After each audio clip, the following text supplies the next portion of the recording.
നല്ല ഒരു മനോഹരമായ കവിവാക്യമുണ്ട്.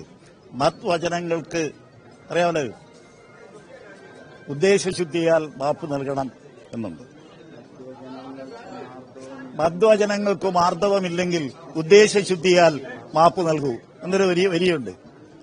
ഈ ജില്ലയിൽ അത്യാവശ്യമായി സംഘടനാ പ്രവർത്തനങ്ങളിൽ നമുക്കറിയാം, വളരെ താഴെ തട്ടിലേക്ക് പോകുമ്പോൾ അച്ചടിച്ച ഭാഷയിലൊന്നും താഴെ തട്ടി സംസാരിക്കാൻ നോക്കൂല. നമുക്ക് വളരെ എങ്ങനെയെങ്കിലും ഈ സംഘടന ഇന്ന് കാണുന്ന ഈ ശക്തി തിരിച്ചു കൊണ്ടുവരണം എന്നുള്ള ആവേശത്തിലാണ് ഞങ്ങൾ ഒരുമിച്ച് പ്രവർത്തിക്കുന്നത്.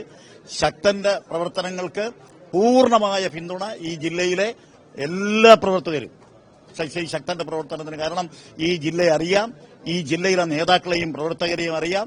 ഈ ജില്ലയിലെ പ്രവർത്തനങ്ങൾ ഏകോപിപ്പിച്ചു കൊണ്ടുപോകാൻ കഴിവുള്ളവനാണ് ശ്രീ ശക്തൻ. മുൻ DCC പ്രസിഡന്റ് എന്നുള്ള നിലയിൽ ഞാൻ മാത്രമല്ല, മുൻ DC പ്രസിഡന്റുമാരുണ്ട്, KPCC ഭാരവാഹി, ഞങ്ങൾ ഒറ്റക്കെട്ടായി ഒരു ടീമായി ഞങ്ങൾ ഈ ശ്രീ ശക്തന്റെ പ്രവർത്തനത്തിന് എല്ലാവിധമായ പിന്തുണയും നൽകും. ഇത്രയേ ഉള്ളൂ.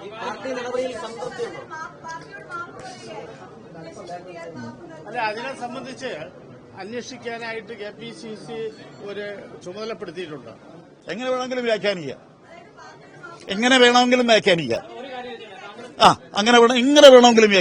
ഞാനതാണ് പറഞ്ഞത്.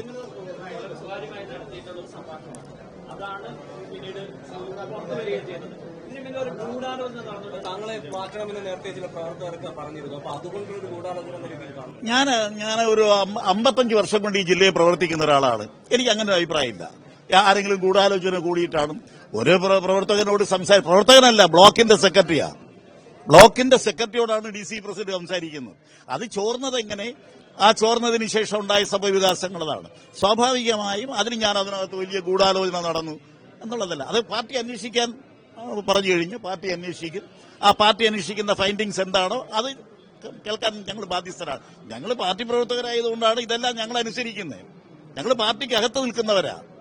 Thank you very much. ഇന്നലെ ചാനലുകാരെ എനിക്ക് കാണാൻ കഴിഞ്ഞില്ല, മാധ്യമ സുഹൃത്തുക്കളെ കാണാൻ കഴിഞ്ഞില്ല, സോറി. ഏറ്റവും പുതിയ വാർത്തകളും വിശേഷങ്ങളും വിരൽ തുമ്പിലറിയാൻ Zee മലയാളം ന്യൂസ് എല്ലാ ഡിജിറ്റൽ പ്ലാറ്റ്ഫോമുകളിലും ലഭ്യം.